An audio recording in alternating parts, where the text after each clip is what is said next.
In a 15-year time period, 91.6% of mutual fund managers underperformed the S&P 500, and they charged you considerably more to do worse than average. What's going on, everybody? I'm Joji Davenport, your personal finance and investing guy, and today I'm going to answer your questions about which stocks you should be investing in and go over the differences between picking your own stocks, mutual funds, and index funds. This is part 2 of the Building Wealth in the Stock Market series. And if you don't know what a stock is, what it represents, or what the stock market is, check out my last video, which is all about that. It's part 1 of the Building Wealth in the Stock Market series.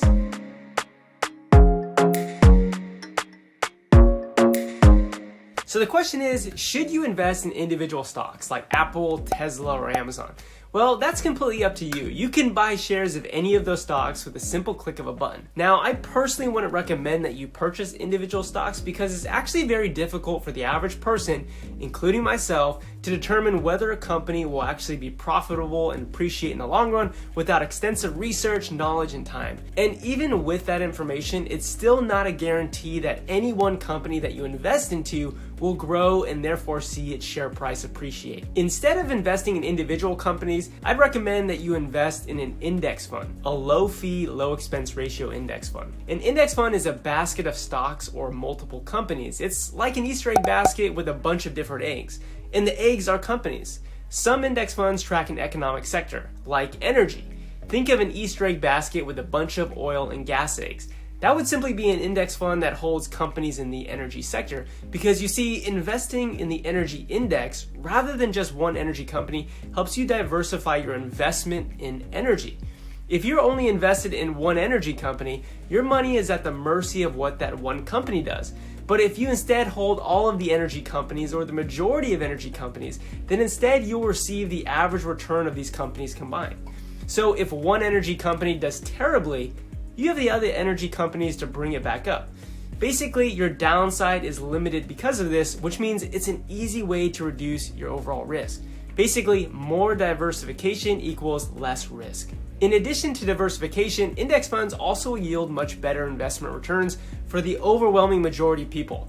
And I'll talk a little bit more about that shortly. The most popular index is the S&P 500. It's just an abbreviation for the Standard & Poor's 500. Think of it as a basket of the 500 biggest eggs or the 500 biggest companies in the United States, the 500 companies with the largest market capitalization. You probably heard this term so much on the radio or news networks because it's considered to be the best overall measurement of US stock market performance. It's basically like a report card. Hey everybody in the world, here's how the best 500 US companies did this year. It's an easy way for us to talk about the strength of the US economy. You've probably also heard of the Dow Jones Industrial Average, and that simply measures the performance of the largest 30 companies in the United States. What you need to know is that the Dow Jones Industrial Average and the S&P 500 are essentially a benchmark which people can use to compare their own investments against. The good news is that brokerages offer S&P 500 index funds that investors can put money into. For example, if your brokerage is Vanguard, you can invest in the Vanguard 500 index fund. If your brokerage is Fidelity, you could invest in the Fidelity 500 index fund. Remember, a brokerage allows you to invest in the stock market. It's not actually an investment itself. It's just like a grocery store that allows you to buy groceries. You can choose whichever brokerage you want, but they all offer very similar index funds. Just like you could choose any grocery store you want, and they all sell very similar things. They have slightly different fees and overall experiences, but you get to choose who you want to work with. Bottom line, I'd recommend you invest your money into one of these two index funds, the S&P 500 or a total stock market index fund. And that's because investing in these funds helps you diversify your investments, gain exposure to companies that are performing really well, beat the majority of mutual funds and stock pickers, charge you the lowest fees to invest, and simply are the easiest to understand and buy. At the end of the day, any individual company can go out of business. However, it's unlikely that the largest 500 companies or every company in the US would go out of business. Because if they do, I definitely will not be making YouTube videos anymore. In addition to diversification, these index funds offer incredibly low expense ratios because you don't need anyone to manage them, and they historically outperform mutual funds, stock pickers, and your cousin Bobby. Let's break that last statement down a little bit by asking, what's a stock picker? These people pick their own basket of eggs or stocks and essentially try to beat the S&P 500 index. And most don't even know that they are stock pickers. They simply just decided one day that investing is important and they decided to invest in Tesla or Google or Microsoft, and that's all that they own. Those are stock pickers, and what they're saying is that they think they could beat the return of the top 500 companies when they invest in any of those individual companies. Historically, people who pick individual stocks do a terrible job and underperform the S&P 500 in the long run because consistently beating the average annual return of the S&P 500 is incredibly difficult, which means if you're following your cousin Bobby's advice on which penny stock to invest in next, maybe stop calling Bobby. So what's a mutual fund? Think of a mutual fund like a basket of eggs or companies that were hand-selected by someone. And that someone or institution is essentially a stock picker, just in a very fancy suit with a very generous salary. They're called mutual fund managers. They've got impressive degrees and they make a lot of money by managing your money.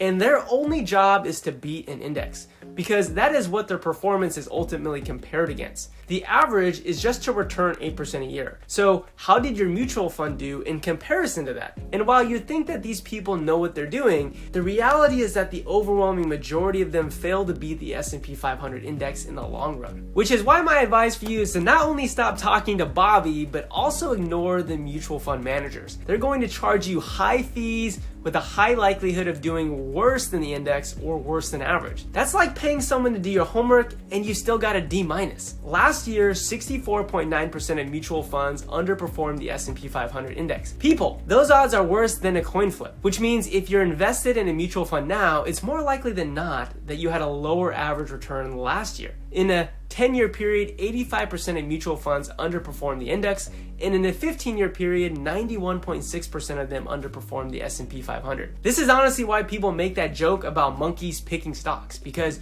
you can do all of this research and have all these degrees, wear a nice Louis Vuitton suit, pick your basket of eggs, and you're still way more likely to underperform the S&P 500 index in the long run. The historical rate of return of the S&P 500 has been 10.5% since its 1957 inception through 2021. If inflation adjusted, that's about 7% a year. So if the future is anything like history, 7% compounded annually will make you one happy person. Start investing $6,000 a year at age 25 until age 65 and get 7% compounded annually in the S&P 500 index fund, and you've got a cool $1.2 million. Double your investment to $12,000 a year, and now you have $2.5 million. And that would be inflation adjusted. Now let's talk about the other very important difference between mutual funds and index funds, and that is what we call expense ratios. This is what you're charged in order to invest. It's the operating expense of the index or mutual fund. Now, mutual funds have higher expense ratios because it costs a lot more to operate those funds. It costs money for someone or an institution to research which stocks they bet are going to outperform the S&P 500. It costs money for those people to buy and sell stocks within the mutual fund. We now know that in most cases, they will underperform the S&P 500. But despite that fact, most mutual funds have an expense ratio between 1% to 2%, while an S&P 500 index fund has an expense ratio between 0.015 and 0.09% depending on the brokerage. And that's because there really isn't anything to manage in an S&P 500 index fund. Buy the 500 largest companies and hold them, and that's about it. When it comes to a mutual fund, the managers are frequently adding and removing companies from the fund, which requires research and people hours. In other words, they ain't doing it for free. Take a look at this example, which shows the difference in investment growth with just a 1% return difference per year. On your left, we have a 7% return, and on the right, a 6% return. That's only a 1% difference, but it represents the difference in fees you would pay between most index funds and mutual funds. It's only 1% difference, but it amounts to a $300,000 difference over 40 years. What could I buy with an extra $300,000? And that's only if you had invested $6,000 a year over those 40 years. The more you invest, the more drastic that becomes. The point of this example is that fees matter a lot. And index funds are so great because they generally have significantly lower fees than mutual funds. And that's even before considering the fact that an S&P 500 index fund has historically outperformed the overwhelming majority of mutual funds over a 15-year time period. So the TLDW is invest in low expense ratio index funds like the S&P 500 or total stock market. In the overwhelming majority of cases, these funds are going to outperform mutual funds and stock pickers in the long run. And the beauty about this approach is its simplicity. Buying an index fund is tremendously easy. It doesn't require extensive research. It doesn't require an expert to manage your money. Therefore, you don't have to pay them to manage your money. And it's easy to understand what you're investing in and also communicate that to other people when they ask. When people ask me what I invest in, I say I invest in a total stock market index fund because I want the average return of the entire US economy. It's actually the only time where I tell people I just want to be average. Because my honest opinion is that I believe the US economy will continue to prosper into the future.